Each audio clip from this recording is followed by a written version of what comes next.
இப்போ வந்து டெல்லி சுல்தான்கள் அப்படிங்கிற தலைப்பில் வந்து முதல் வீடியோ முடிஞ்சிச்சு. இப்போ ரெண்டாவது பார்த்தீங்கன்னா அது அடிமை வம்சத்தில் வந்து குட்புதீன் ஐபக் மற்றும் இல்துமிஸ் பார்த்துட்டோம். அடுத்ததாக வந்து ஒரு பெண் இளவரசி வந்து வரப்போகிறாங்க ஆட்சிக்கு, அவங்கள பார்க்க போகிறோம்.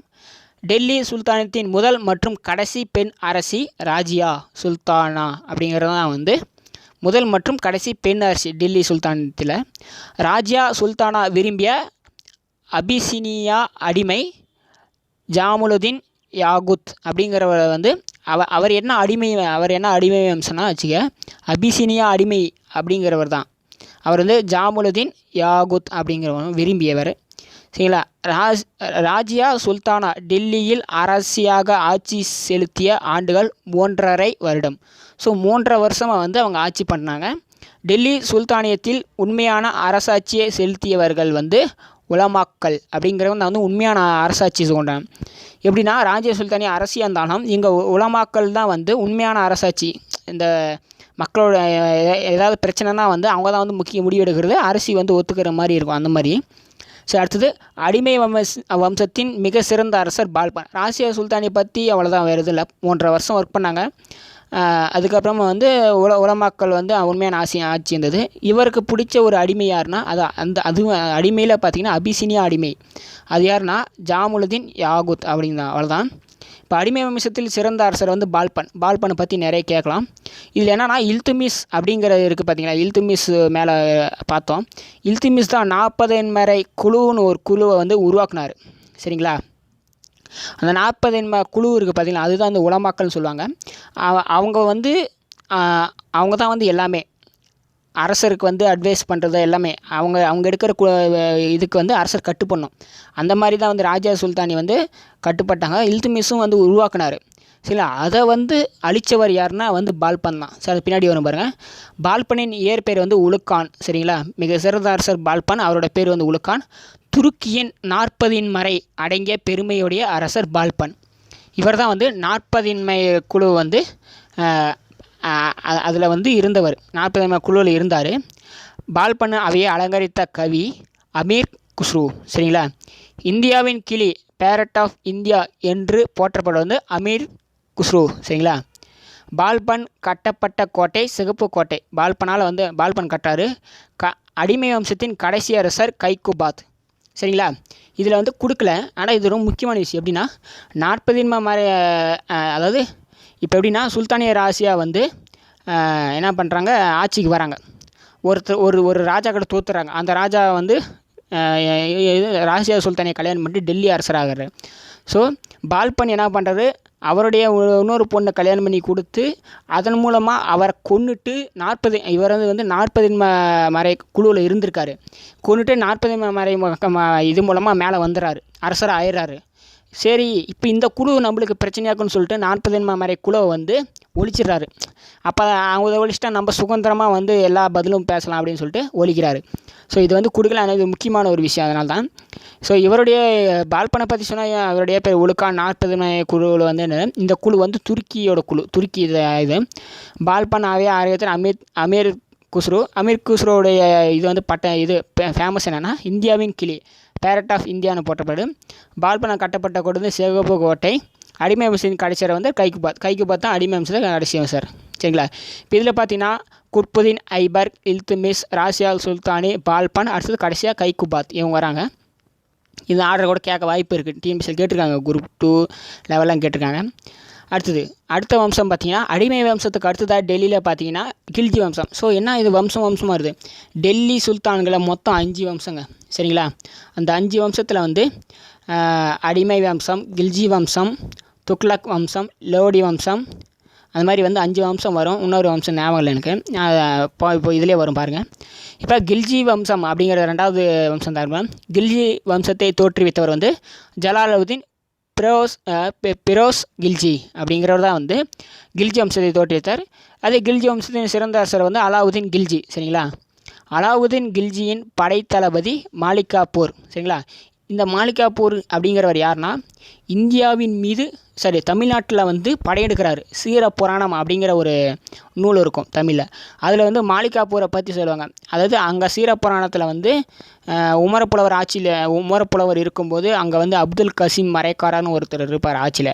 அந்த டைமில் வந்து மலிகாபூர் தமிழ்நாட்டில் படையெடுத்த முதல் முஸ்லீம் படை தளபதியை வந்து தான் மலிகாபூர். இது வந்து இதில் வரும், அது தெரிஞ்சுக்கோங்க. இப்போ கில்ஜி வம்சத்தை தோற்றுவித்தவர் வந்து ஜலாலுதீன் பெரோஸ் கில்ஜியும். கில்ஜி வம்சத்தின் சிறந்த அரசர் வந்து அலாவுதீன் கில்ஜியும். அலாவுதீன் கில்ஜியின் படைத்தலை வந்து மலிகாபூர். ராமேஸ்வரத்தில் மசூதி கட்டிய கில்ஜி மன்னர் அலாவுதீன் கில்ஜி. சரிங்களா? ஜலாலுதீன் பெரோஸ் கில்ஜிக்கு அப்புறமா அலாவுதீன் கில்ஜியோட படைத்தலைவர் மலிகாபூர். ராமேஸ்வரத்தில் மசூதி கட்டியவர் வந்து அலாவுதீன் கில்ஜி. மாலிகாபூர் பாண்டிய நாட்டின் மீது படையெடுக்க காரணம் சுந்தர பாண்டியனுக்கும் வீர பாண்டியனுக்கும் நடந்த அரசுரிமை போட்டி.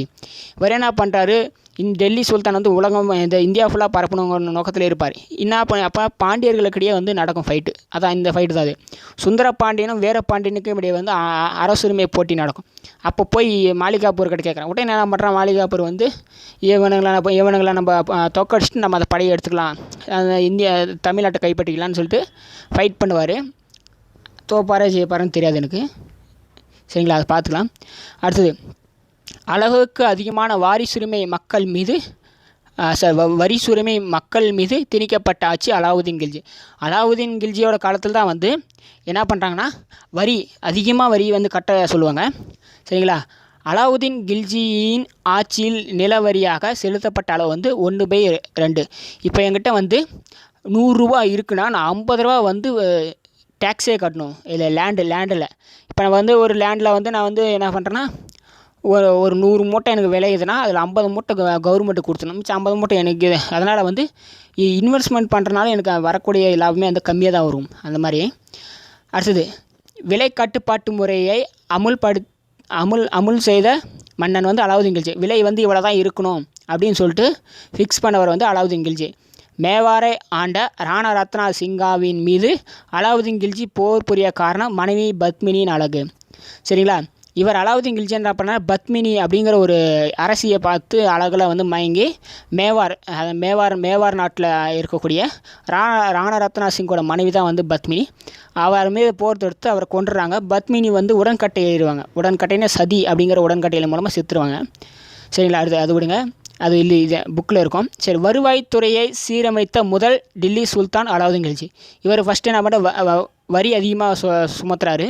நிலவரியில் 50% 50% தர சொல்கிறாரு. விலை கட்டுப்பாட்டு கொண்டு வராரு. வருவாய்த்துறையை சீரமைத்த முதல் டெல்லி சுல்தான். இது கேட்கக்கூடிய டிஎன்பிஎஸ்சி அப்படின்னு சொல்லுவாங்க. கில்ஜி வம்சத்தின் கடைசி அரசர் வந்து குத்புதீன் முபராக் அப்படிங்கிறோம். ஃபஸ்ட்டு பார்த்தீங்கன்னா இங்கே பாருங்கள், ஜலாலுதீன் பெரோஸ் கில்ஜியும் அடுத்து அலாவுதீன் கில்ஜிக்கு அப்புறமா வந்து குத்புதீன் முபாரக் அப்படிங்கிற வருவாங்க. சரிங்களா? அது உலமாக்களின் அதிகாரத்தை முறியடித்த முதல் முஸ்லீம் மன்னன் அலாவுதீன் கில்ஜி. ஸோ அந்த 40 குழு அழிச்சிட்டாங்க. அப்போ கூட இருப்பாங்க. அவங்களோட அதிகாரம் வந்து ரொம்ப அதுக்கப்புறம் அதிகாரம் அவங்களது வரும். அப்போ வந்து அவங்கள வந்து முறியடிக்கிறாரு. இவங்கெல்லாம் தேவையில்லாத ஒருவங்க எதுக்கு நம்மளுக்கு அப்படின்னு சொல்லிட்டு அவங்களோட அதிகாரத்தை வந்து எதிர்த்து அதை வந்து அழிச்சிடறாரு. சரிங்களா? அவ்வளோதான். இது வந்து கில்ஜி வம்சம் முடிஞ்சுன்னு நினைக்கிறேன். முடிஞ்சது. அடுத்த வம்சம் வந்து துக்ளக் வம்சம் வந்து ஆரம்பிக்குது. சரிங்களா? துக்ளக் வம்சம் பார்த்திங்கன்னா இதில் தோற்றுவித்தவர் வந்து கியாசுதீன் துக்ளக் அப்படிங்கிறவரும். டெல்லிக்கு அருகில் துக்லாபாத் என்ற கோட்டையை கட்டியவர் கியாசுதீன் துக்ளக். சரிங்களா? டெல்லிக்கு அருகில் வந்து இதுக்கு முன்னாடி வந்து குதுப்பினாரை வந்து கட்டினாங்க. அது மசூதி 2 மசூதி, டெல்லியில் ஒரு மசூதி, அஜ்மீரில் ஒரு மசூதி வந்து குத்புதீன் ஐபர் காலத்தில் கட்டினாங்க. அடுத்ததாக வந்து இது கோட்டையை கட்டியதுன்னா டெல்லிக்கு அருகில் துக்லகாபாத் என்ற கோட்டையை கட்டியவர் வந்து கியாசுதீன் துக்ளக். சரிங்களா? முகமது பின் துக்ளக் இயற்பெயர் வந்து ஜின்னா கான் அப்படிங்கிறது தான் வந்து முகமது பின் துக்ளக்குடைய இயற்பெயர். முகமது பின் துக்ளக் தனது தலைநகரை மாற்றிய இடம் தேவகிரி என்ற தௌலாலாபாத் அப்படிங்கிற இடத்துல தான் வந்து முகமது பின் துக்ளக் வந்து தன் தலைநகரை மாற்றிருக்கார். டெல்லியிலேருந்து தேவகிரிக்கு மாற்றிருக்காங்க. டெல்லியிலிருந்து தேவகிரிக்கு தலைநகரம் மாற்றப்பட்ட வருடம் வந்து 1326 முதல் 27 வரை. சரிங்களா? அந்த இதில் தான் வந்து ஒரு வருஷத்துக்குள்ளே டெல்லியிலேருந்து தேவகிரிக்கு மாற்றார். இவருடைய பேர் வந்து ஜின்னா கான். சரிங்களா? அவள் தான் கியாசுதீன் துக்ளக், முகமது பின் துக்ளக். கியாசுதீன் துக்ளக் அப்புறமா முகமது பின் துக்ளக் வராரு. அடுத்தது முகமது பின் துக்ளக் உடனே என்ன பண்ணுறான், உளவுத்துறையை ஏற்படுத்திய டெல்லி சுல்தான் வந்து முகமது பின் துக்ளக். மேலே என்ன பண்ணுறாங்க, வருவாய்த்துறை சீரமைத்தவர் வந்து அலாவுதீன் கில்ஜி. அது வந்து என்ன வம்சம்னா கில்ஜி வம்சம். துக்ளக் வம்சத்தில் பார்த்தீங்கன்னா உளவுத்துறையை ஏற்படுத்திய டெல்லி சுல்தான் வந்து முகமது பின் துக்ளக். சரிங்களா. தோல் நாணயங்களை வெளியிட்ட முதல் டெல்லி சுல்தான் வந்து முகமது பின் துக்ளக். தோலில் வந்து நாணயங்களை செஞ்சு வெளியிறாரு.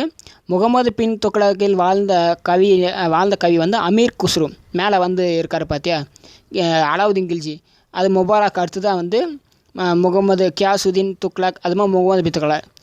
அவங்க இதில் வரிசையிலே வந்து இன்னும் அமீர் குஸ்ரு வந்து இருந்திருக்காரு. சரிங்களா. அமீர் குஸ்ரு எழுதிய நூல் வந்து துக்ளக் நாமா. சரிங்களா.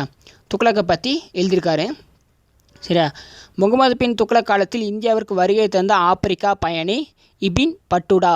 அதாவது ஆப்பிரிக்காவில் எந்த இடம்னா மொராக்கோ அப்படிங்கிற நாட்டிலேருந்து இபின் பட்டுடா என்ற ஒரு வெளிநாட்டு பயணி வந்து முகமது பின் துக்ளக் காலத்தில் வந்து இந்தியாவுக்கு வந்திருக்காரு. சரிங்களா. இபின் பட்டுடா இந்தியா வந்த ஆண்டு கிபி 1333 1333 ஞாபகங்க. இபின் பட்டுடா எழுதிய முக்கிய புத்தகம் வந்து ஜாபர் நாமா. சரிங்களா. அமீர் குஸ்ரு எழுதியது வந்து துக்ளக் நாமா.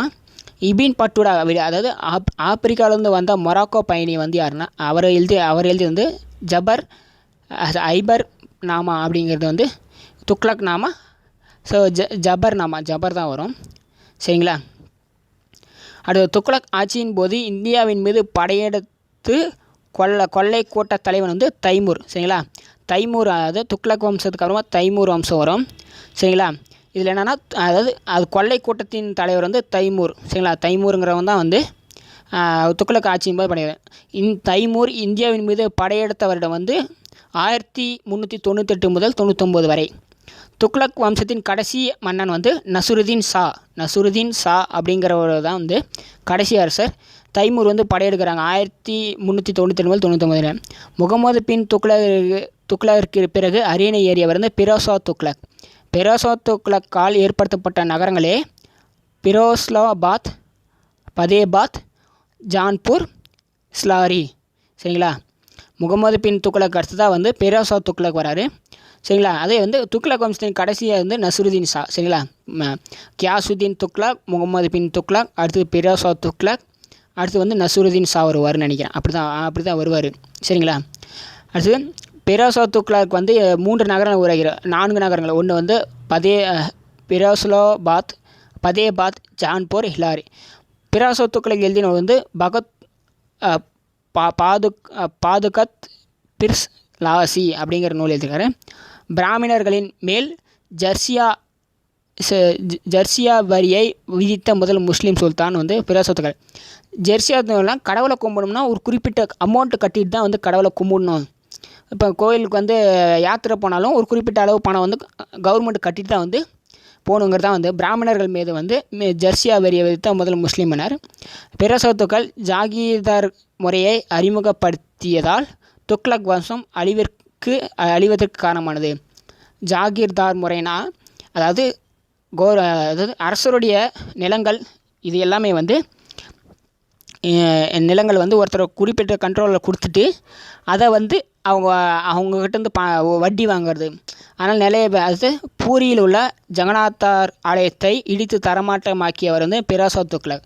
சரிங்களா. பூரியில் வந்து ஜெகநாத்தார் ஆலயத்தை இடித்து தரமாட்டமாக சையது வம்சம், லோடி வம்சம்.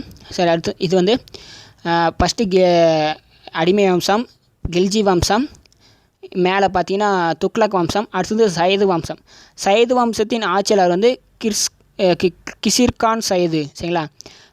சையது வம்சத்தின் கடைசி ஆட்சியாளர் வந்து அலாவுதீன் ஆலம் ஷா. சரிங்களா.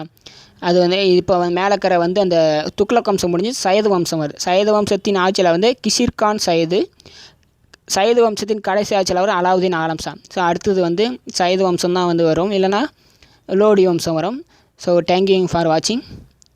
லைக் பண்ணுங்கள், ஷேர் பண்ணுங்கள், சப்ஸ்கிரைப் பண்ணுங்கள். பக்கத்தில்